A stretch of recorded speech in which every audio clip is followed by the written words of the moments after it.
Hi hello my dear friends. ఆకాశంలో చుక్కలకేసి చూసినప్పుడు ఒంటరిగా విపరీతమైన ఆలోచనలు మిమ్మల్ని చుట్టుముడుతున్నాయి కదా. అసలు ఈ చుక్కల్ని, చంద్రుణ్ణి ఎవరక్కడ పెట్టారు? ఈ పగలు రాత్రి ఏంటి? ఎందుకిలా? ఇలా చాలా ప్రశ్నలు మిమ్మల్ని చుట్టుముడుతున్నాయి కదా. ఎస్, ఒక్కసారి గట్టిగా ఆలోచిస్తే విశ్వం విస్తరిస్తూ తనను తాను పునర్నిర్మించుకుంటుంది మై డియర్ ఫ్రెండ్స్. అవును, తనను తాను పునర్నిర్మించుకుంటుంది.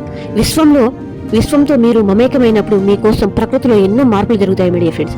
మీరు కావాలనుకుంటే వర్షం పడుతుంది, ఆగమంటే ఆగిపోతుంది. నిజం మై డియర్ ఫ్రెండ్స్, ఈ ప్రకృతిలోని జీవరాశులన్నిటికీ తమ ఆహారం సిద్ధంగా ఉండదు. వాటికవి వెతుక్కుంటాయి.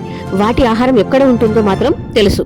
కానీ మానవుడు మాత్రం తన మనుగడను కొనసాగించడానికి చేయని ప్రయత్నం లేదు.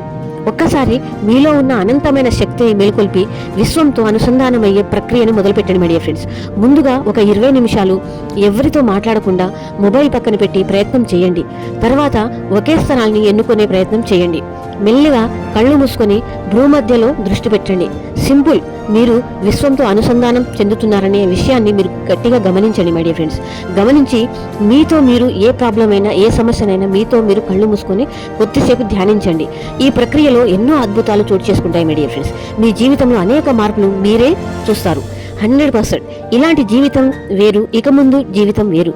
ఎందుకంటే మీకు కావలసినవి అందించడానికి విశ్వం తనను తాను పునర్నిర్మించుకుంటుంది మై డియర్ ఫ్రెండ్స్.